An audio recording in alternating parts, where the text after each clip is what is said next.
이따가 하나님의 말씀 같이 한 목소리로 읽도록 하겠습니다. 예레미야 10장 1절에서 16절까지의 말씀입니다. 우리 서로를 향해서 예수님 안에서 구원의 은혜와 평강을 풍성히 누리시기 바랍니다라고 인사하겠습니다. 구원의 은혜와 평강을 풍성히 누리시길 바랍니다. 아멘. 아멘. 잊어버리셨구나. 웃는 소리 들으면 잊어버리셨어. 네. 참 신이신 하나님은 인간을 만드셨죠. 하나님을 떠난 인간은 거짓 신인 우상을 또한 만들었습니다. 똑같이 만들었지만 하나님은 자신의 형상을 좇아 인간을 만드셨고, 하나님을 떠난 인간은 우상을 만들었다는 얘기입니다. 인간이 만든 우상은 정확하게는 인간의 욕망을 반영하는 것입니다. 인간의 욕망만큼 다양한 얼굴을 가지고 있는 것이 우상이라고 할 수가 있습니다. 전쟁의 신, 농사의 신, 다산의 신 등 다양한 우상들, 그 당시에 사람들이 가지고 있던 먹고 사는 문제에 관한 신들이 대부분이었다는 것을 알 수가 있습니다. 근데 지금도 별반 차이가 없죠. 다 먹고 사는 문제가 가장 큰 문제로 다가오기 때문에 그런 신들이 우리에게도 만들어지기 시작한다는 겁니다. 그러나 얼마나 많은 얼굴을 하고 있든 우상은 결국 사람의 욕망이 만든 뭐일까요? 허상일 뿐이다라는 것입니다. 그럼 우상이란 뭘까? 숭배하기 위해 만든 신의 형상을 가진 것. 그러니까 이게 고대 사회에서 이제 손으로 만들어진, 눈으로 보여지고 만들어진 우상을 말하는 것이죠. 지금은 이제 우상이라고 할 때는 좀 더 다양한 것입니다. 눈에 보이고 보이지 않는 모든 것이 다 우상이 될 수 있기 때문이라는 것입니다. 신약에서는 이제 신약으로 넘어오면서 예수님을 통해서 우상이 눈에 보이는 것을 넘어선 너희 안에 마음에 있는 탐심도 우상이 될 수 있다라고 그렇게 말씀하십니다. 만몬의 신을 얘기해요. 구약과 신약에서 복을 얘기할 때 여러분 한번 구분해 보세요. 구약은 진짜 물질적인 복을 하나님 주신 복으로 얘기를 합니다. 만몬이라는 신이 등장하지가 않아요. 그러나 예수님께서 사역을 하셨던 신약으로 딱 넘어오면서 돈에 관한 그 이야기를 하시면서 이제 마음의 문제까지도 우상으로 넘어갈 수 있다는 사실을 돈을 통해서 이렇게 우상처럼 얘기하는 것이 나와요. 만몬의 신이라고 하는 그런 단어를 쓴다는 것입니다.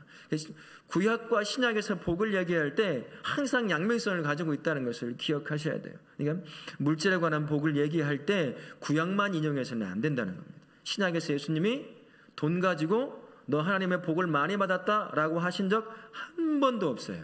한번 눈 씻고 찾아보십시오. 전혀 없어요. 이스라엘 백성이, 유다 백성이 복 받았다고 생각했던 그 부자, 관원, 청년, 그 사람에게 한 가지 부족한 것 있다고 얘기했죠. 가진 것 때문에 부족한 것이었습니다. 그에게 인생에 있어서는 그 부자 청년에게 신은 하나님인 것처럼 보였지만 사실은 돈이었다는 겁니다. 예수님께서 그렇게 신약에서는 이야기를 해요. 그래서 마음의 문제까지도 우상의 문제까지도 연결해서 하시는 분이 예수님이시다라는 것입니다. 우상의 재료는 보통 나무나 돌, 철, 구리, 은금 등이 되겠지요. 성경에서 언급하고 있는 우상의 특징 몇 가지만 한번 말씀을 드리면, 인간에게 아무런 도움이 못 되는 것입니다. 인간에게 아무런 도움 못 되고 무익하고 허탄하며 부정한 것입니다. 그리고 결국에는 파괴되고 버려질 것. 구약에서도 우상들 섬기는 그런 부분들 나올 때마다 여호와의 궤가 들어가면 막 다곤신이 무너져서 목이 분질러진다든지 막 이런 일이 발생을 한 것을 여러분들이 기억하고 계실 겁니다. 그처럼 우상이라고 하는 것은 무익하다라는 것을 성경은 항상 이야기해 주고 있어요. 성경에서 최초의 우상을 이야기할 때 뭘 얘기를 하냐면 드라빔을 얘기합니다. 여러분 드라빔은 어디서 나오죠? 야곱이 아내, 둘째 아내 라헬이 아버지에게서 드라빔을 훔쳐 갖고 나와요. 그게 뭐냐면 갖고 다니는 우상인 거예요. 하나님을 믿는다고 하는 사람들 안에서도 이런 일이 그냥 일어난 거예요. 풍습처럼 문화처럼 그런 것들이 있습니다. 한 가지만 더 말씀드리면 우상을 가르치는 원어들이 참 많이 있는데 히브리어에 엘릴이라고 하는 단어가 있어요. 이 단어가 뭐냐면 아무것도, 우리말로 번역을 해보면 아무것도 아닌 것, 헛된 존재, 이런 의미를 갖고 있어요. 말 그대로 우상이라고 하는 것은 아무것도 아닌 것, 헛된 존재를 의미한다라는 것. 여러분 기억하고 계시면 참 좋겠습니다. 하나님이 아닌 그 어떤 신이라고 여겨지는 것은 다 우상인데, 그 우상이 무엇이냐? 헛된 존재라는 거예요. 아무것도 아닌 것, 아무것도 아닌 것이 뭐예요? 없는 거라는 거예요. 무미한 것이라는 겁니다. 눈에 보인다고 만져진다고 존재하고 살아있는 게 아니라는 것이에요. 아무것도 아니다라는 것 기억하시고요. 우리 모든 성도님들은 우상에 사로잡히지 않도록, 눈에 보이는 우상은 눈에 보이니까 구별해서 내가 떠난다 할 수 있겠지만, 보이지 않는 우상, 사단은 우리보다 항상 위에 있는 존재입니다. 우리로 하여금 보이지 않는 것조차도 우상으로 만들어낼 수 있는, 아니 이것조차도 우리를 우상으로 섬기게 할까라고 할 것도 있다는 사실을 기억하시면서 항상 하나님만을 바라보며 사시는 우리 성도님들 되시길 예수님의 이름으로 부탁을 드리겠습니다. 첫 번째 말씀 들어가 보겠습니다. 1절에서 5절까지 하나님은 이방 족속의 우상 숭배를 따르지 말라고 경고하십니다. 2절 말씀을 보면 하나님의 백성이 두려워하지 말아야 할 것이 무엇이죠? 하늘의 징조를 두려워할 필요가 없다. 왜 하늘의 징조를 두려워하는 것일까요? 징조가 뭘까요? 천둥, 번개, 계기월식, 갑자기 자기들이 쉽게 경험할 수 없는 이 마음을 무섭게 만드는 것들이 있어요. 두려움을 일으키는 자연 현상을 두려워하지 말라는 거예요. 왜 그럴까요? 그게 신이 되는 거거든요. 그 당시에 그렇게 해서 달신을 만들고 구름신을 만들고 했던 거예요. 번개신을, 포세이돈을 만들고, 그것들이 막 자기의 능력을 뛰어넘어 있는 존재들이다 보니까 창조물인데도 불구하고 신처럼 다가오는 거예요. 그것에 대해서 두려워하지 말라는 거예요. 그건 하나님이 만드신 자연현상 중에 하나라는 것입니다. 두려워하지 말라라는 거죠. 두 번째 3절에 우상은 어떻게 만들어지죠? 삼림에서 벤 나무요, 기술공의 두 손이 뭘로 만들었어요?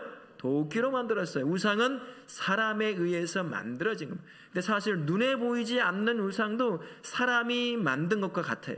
거기에 의미를 부여하고 능력을 부여하기 때문인 거죠. 세 번째 5절 말씀에 우상을 두려워하지 말아야 하는 이유가 무엇입니까?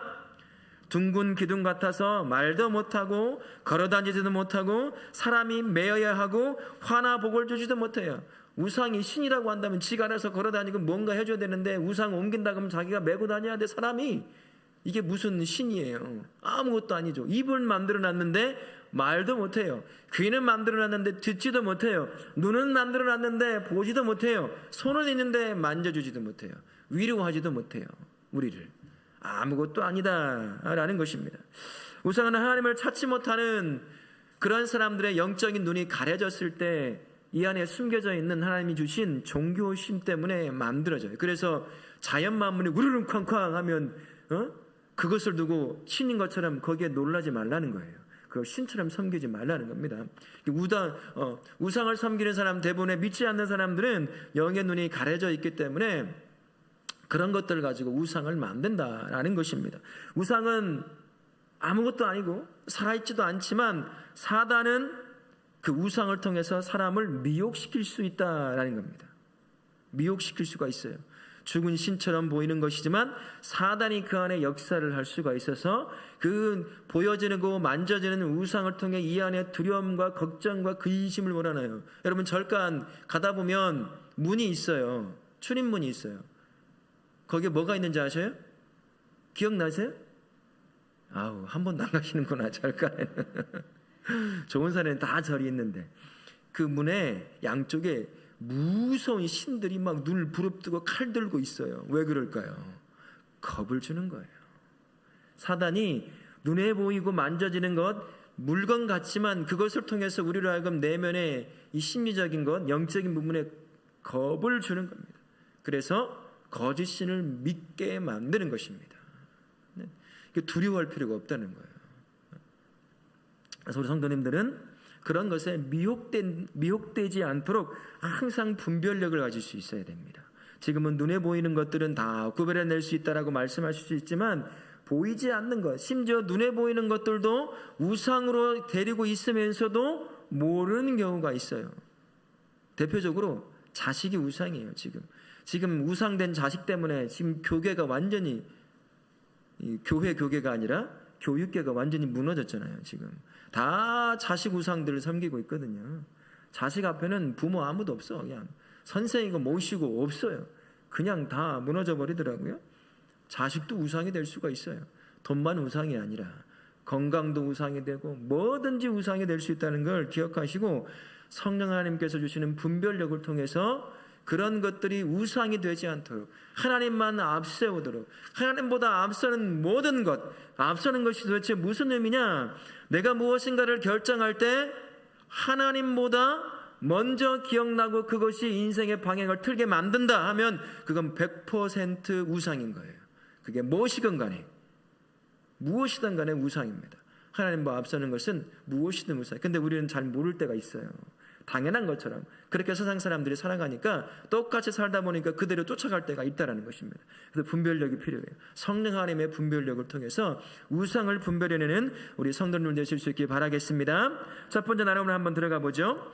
불필요한 두려움은 헛된 것을 의지하게 만듭니다. 나를 불안하게 하고 두려움을 느끼게 만드는 요소는 무엇이 있습니까? 그런 두려움을 극복하기 위해 내게 필요한 것이 있다고 한다면 무엇이 있을까요? 사단은 모든 면에서 사람보다 뛰어난 존재입니다. 그래서 영적인 실체예요. 그가 사람들을 끊임없이 두려움 가운데 빠져서 하나님을 등지고 믿음에서 떠나게 만드는 게 사단의 평생의 목적이에요. 그래서 우상, 눈에 보이는 만들어진 것조차도 그것을 바라보는 인간의 두려움을 줘서 우상을 섬기게 만드는 그런 능력을 가지고 있는 게 사단이다라는 것입니다. 하나님이 만드신 피조물들을 가지고요, 사람을 믿음에서 떠나게 만듭니다. 눈에 보이지 않지만 여러분, 과학 어떠세요? 많은 젊은이들 과학 앞에 믿음을 가졌다고 하던 젊은이들 다 무너집니다. 과학적 논리, 과학적 증거, 이런 것들을 통해서 어디 하나님이 있느냐, 하나님께서 만드신 창조물들을 발견하고 그것을 논리화시키고 개념화시키는 그것을 가지고 하나님이 없다라고 이야기한다는 거예요. 사단은 그렇게 사람들을 현혹해서 무너뜨린다라는 것입니다. 사단이 가장 좋아하는 방법은 다른 것보다 두려움이라고 하는 방법인 것 같아요. 사단이 믿음에서 옴짝달싹도 못하게 만드는 그런 첫 번째 방법이 두려움이라고 하는 방법이라고 할 수가 있습니다. 우리는 시공간 안에 갇혀 살잖아요. 어제라고 했던, 아니 1분 1초 전에 살았던 삶 돌아갈 수도 없어요. 엉망진창이 된 어제의 삶 다시 바꿀 수 있는 분 계셔요? 과거로 돌아가서? 절대 그럴 수 없습니다. 1분 1초 앞 내일이라고 하는 삶 앞에 가서 살아보지도 않은 거 미리 살아보고 이렇게 살면 좋겠다라고 내가 선택할 수 있습니까? 없어요. 지금 현재라고 하는 시간만 살아가는 게 사람의 삶입니다. 어제도 가지도 못하고 망가지고 깨져버리고 상처투성인 어제의 삶 해결도 못해요. 내일이라고 하는 삶을 미리 가서 내가 잘 살 수 있도록 깔아놓을 수도 없어요. 그냥 현재라고 하는 삶을 살아가는 것뿐입니다. 그러다 보니 내일에 대한 두려움, 걱정과 염려가 항상 사람 안에 기본적으로 깔려 있어요. 그것이 크냐 작으냐 정도의 문제이지, 그래서 어떤 삶의 문제를 딱 부딪히면 깔아앉아있던 그것이 딱 올라오면서 두려움과 걱정과 염려, 그것으로 우리를 감싸게 되는 것입니다. 사단이 그렇게 사람들을 현혹시켜 넘어뜨립니다. 이 두려움을 직접적으로 해소할 수 있는 게 무엇이냐 찾게 만드는 거죠. 뭐가 있을까요? 내일에 대한 두려움을 당장에 일시적으로 해결할 수 있는 게 뭐가 있을까요? 모른 척 하지 마세요. 돈이잖아요. 여러분, 돈이잖아요. 돈 많으면 순간적으로라도 내일 걱정 안 해요. 일 안 해도 되겠다. 일찍 일어나서 이 마음고생, 몸고생 안 해도 되겠다. 이런 마음이 드는 게 사람의 그런 마음이잖아요.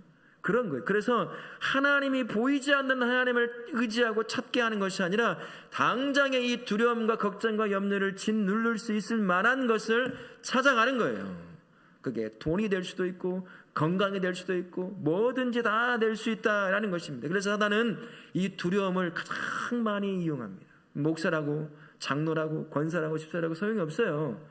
하나님을 바라보던 시야가 세상을 향해 뚝 떨어지기 시작하면 그 다음부터 밀려오는 것이 내 안에 사단이 계속해서 부추기는 염려, 걱정, 근심, 두려움, 뭐 이런 것들이라고 할 수가 있습니다. 그러나 우리가 걱정할 필요가 없습니다.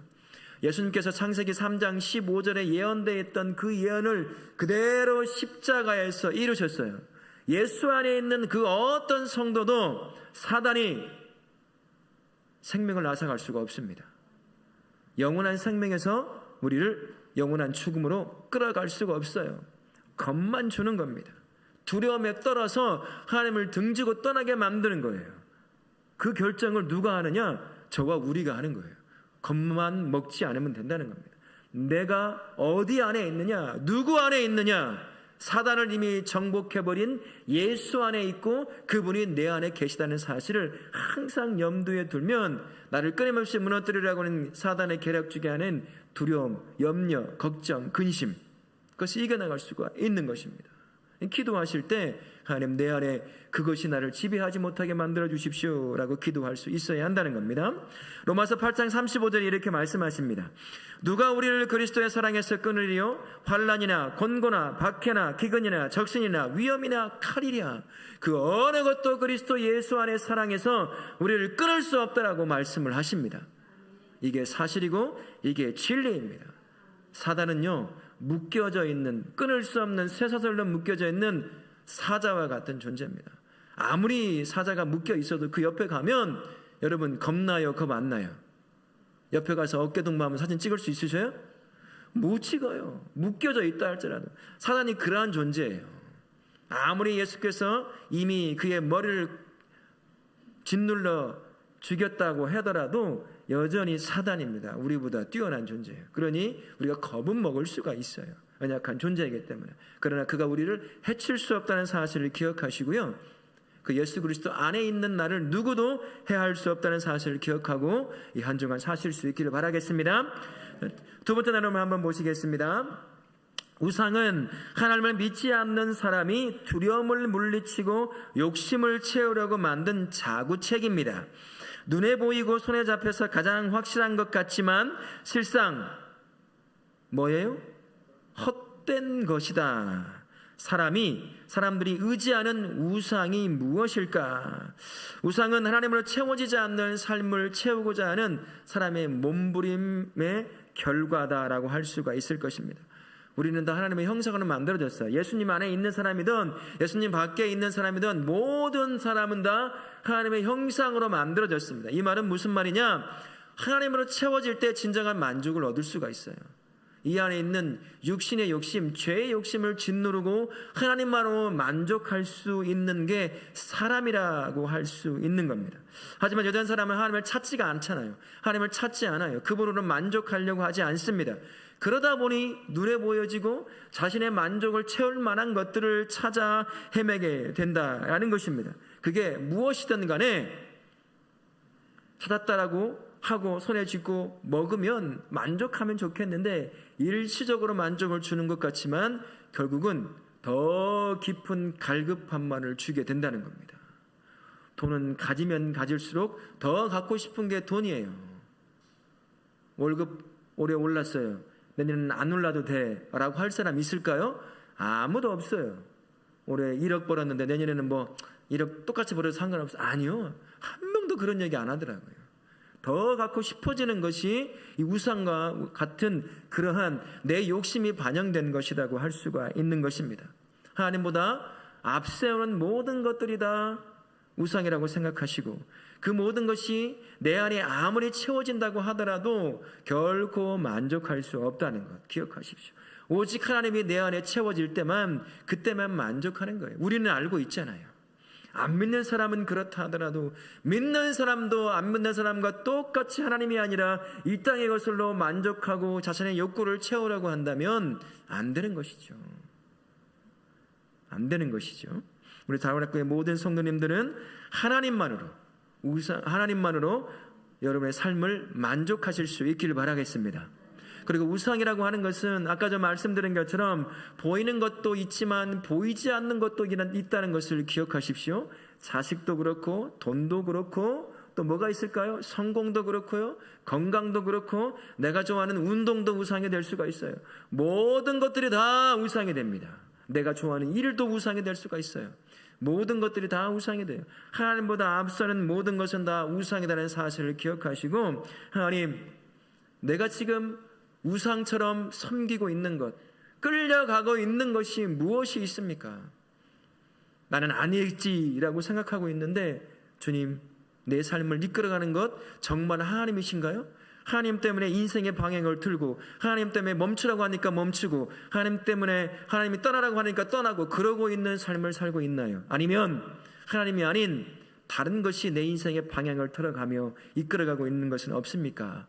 그것을 깨닫도록 도와주십시오 라고 기도하시면서 내려놓는 거죠. 오늘 내려놨으면 내일 또 생겨요. 그러면 내일 또 기도하며 깨닫고 또 내려놓는 것이죠. 그게 성도의 삶이라는 것을 기억하시고, 우리 다음에 모든 성도님들은 다른 것이 아니라 하나님이 우리의 인생을 이끌어 가시는 그러한 성도님 되실 수 있기 바라겠습니다. 큰 두 번째 한번 넘어가 보도록 하겠습니다. 모든 우상은 헛것이며 우리가 경배할 참신은 오직 하나님뿐입니다. 우상은 어떤 존재이죠? 헛것이요 망령되이 만든 것인즉 징벌하실 때에 멸망할 것입니다. 망령되이란 말은 뭘까요? 가치 없는 것, 이것과 같다는 거예요. 한숨, 우상이 한숨이라는 거예요. 잠깐 뭔가 있었던 것 같은데 순식간에 사라져버리는 헛된 것, 그게 망령된 것인데 그게 우상이다라고 말을 하는 겁니다. 10절과 16절에 우상과 달리 하나님은 그러면 어떤 분입니까? 오직 여호와는 뭐라고요? 참 하나님이시고 살아계신 하나님이시고 영원한 왕이십니다. 아멘. 앞에 뭐라고 써 있냐면요, 오직이라고 써 있어요. 여러 신들 중에 이런 분입니다 라고 하는 것이 아니라 오직 하나님만이 참신이고 살아계시고 만왕의 왕 되신다라고 이야기해 주고 있는 겁니다. 하나님의 모든 것들은 한숨이요 헛것이다 라는 것을 기억하십시오. 내가 그렇게 소중히 여기는 모든 것도 다 그것이 보이건 보이지 않건 모든 것은 한숨에 지나지 않는다는 것을 기억하십시오. 연세가 많이 드신 우리 장로님, 권사님들, 이 고백이 이 젊은 믿음의 세대에게 이런 고백들이 계속 나와줘야 돼요. 내가 살아보니, 가져보니, 먹어보니, 가보니, 올라가 보니, 야, 올라간 만큼 또 내려와야 하더라. 가진 만큼 또 토해내야 하더라. 헛것이더라. 하나님을 붙잡고 사는 게 가장 큰 은혜요 복이더라 하는 그런 믿음의 고백들이 부모 세대의 입에서 고백돼야 돼. 야, 다 필요 없어. 성공해야 돼. 돈 벌어야 된다. 그렇지 않으면 너 천도 꾸리고 살아갈 수밖에 없어. 그런 말을 넘겨줘서는 절대로 안 된다는 것입니다. 우리 다락계 모든 성도님들은 한숨밖에 되지 않는 우상과 같은 그런 것들을 자녀에게 물려주려고 하지 마시고 진짜 살아계신 하나님을 물려줘서 그분만을 붙잡고 살아가는 다음 세대를 세워가는 우리 다락계 우리 부모 세대 될 수 있기를 예수님의 이름으로 부탁을 드리겠습니다. 마지막 세 번째 나눔 한번 모십니다. 우상을 섬기는 세상 속에서 오직 하나님만이 참 신이며 왕이심을 나타내는 이들이 하나님의 백성입니다. 무엇을 통해 세상 속에 하나님의 통치를 나타내고 선포할 수 있을까요? 무엇을 통해 하나님의 통치를 세상에 선포할 수 있을까요? 우상이 통치하는 것이 아니라 살아계신 하나님이 통치한다는 것은 어떻게 알려줄 수 있겠느냐라는 것입니다. 제가 묵상하면서 깨달은 건 하나님의 말씀을 믿고 순종하는 삶을 통해서 하나님의 통치를 선포할 수 있다라고 생각이 듭니다. 말씀은 성도를 향한 하나님의 마음이 담겨져 있어요. 그 안에 성도의 정체성이 무엇인지, 삶의 목적이 무엇인지, 어떤 의미를 갖고 삶을 살아야 되는지 하나님의 말씀에 하나님의 마음이 담겨져 있다는 거예요. 그러나 하나님의 말씀과 하나님은 많은 경우 세상의 흐름과는 거꾸로 갈 때가 너무 많아요. 무슨 말인지 아시죠? 하나님의 세상의 삶과 정반대의 삶을 요구하실 때가 있다는 거예요. 우리가 못 들어서 그렇고요. 들어도 세상 것이 좋아서 한 귀로 듣고 한 귀로 흘려봐서 그렇지 주께서 하시는 우리에게 전달해 주시는 말씀은 세상과 거꾸로 살려고 할 때가 굉장히 많이 있다라는 것입니다. 쉽겠어요? 어렵겠어요? 포기하라고 해요. 붙잡아야 성공할 것 같은데 내려놔라고 해요. 이 길로 가면 성공할 것 같은데 아니, 뒤로 가. 하나님 그렇게 말씀하시는 거예요. 세상과는 뒤로 거꾸로 가게 만드시는 것이 하나님이시고 그 하나님의 마음이 담겨져 있는 것이 하나님의 말씀입니다. 근데 그 말씀을 순종하며 살아가는 것, 그렇다고 한다면 그 말씀을 순종하며 살아가는 것이 바로 하나님의 통치를 선포하는 성도의 삶이 아니겠느냐라는 것입니다. 여러분, 하나님의 말씀에 순종하며 살고 계십니까? 아니, 화면에 아무도 없어요. 부족하더라도 그렇게 살겠습니다 라고 아멘 하셔야죠. 하나님의 말씀을 순종하며 사실 수 있길 바라겠습니다. 누가복음 6장 29절에 이렇게 말씀합니다. 예수님께서 하신 말씀인데요, 너의 입뺨을 치는 자에게 젖뺨도 돌려대며 내 겉옷을 빼앗는 자에게 속옷도 거절하지 말라. 세상은 억울하게 나를 치고 아파하게 만들면 복수해야 당연한 것입니다. 고소를 하고 뭘 하고, 유명한 웹툰 작가가 지금 자녀 특수교사를 고소해가지고 지금 더 시끄러워지고 있잖아요.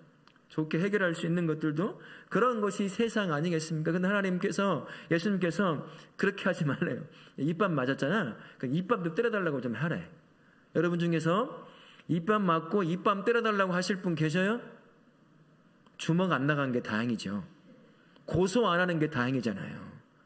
근데 우리가 못할 것 같은, 세상과는 삶의 거꾸로가 같은 그런 것을 시키시는 것이 하나님의 마음이요 하나님의 말씀이다라는 것입니다. 참 참을 수 없는 모욕을 당하고 참을 수 없는, 견딜 수 없는 상처를 입으면 보복하고 싶은 것이 사람의 마음이에요. 저도 마찬가지고요. 누구나 다 마찬가지입니다. 그죠? 그러나 하나님의 말씀은 그렇지 않을 때가 참 많다. 내려놓아라. 포기하라. 그만둬라. 나에게 맡기라. 얼마나 어려워요. 그 말씀에 순종하는 삶을 살아간다고 한다면, 아, 예수 믿는 사람이 저런 거구나, 하나님이 저러한 마음을 갖고 있구나 라는 것을 선포하는 삶이 되지 않겠느냐라는 것입니다.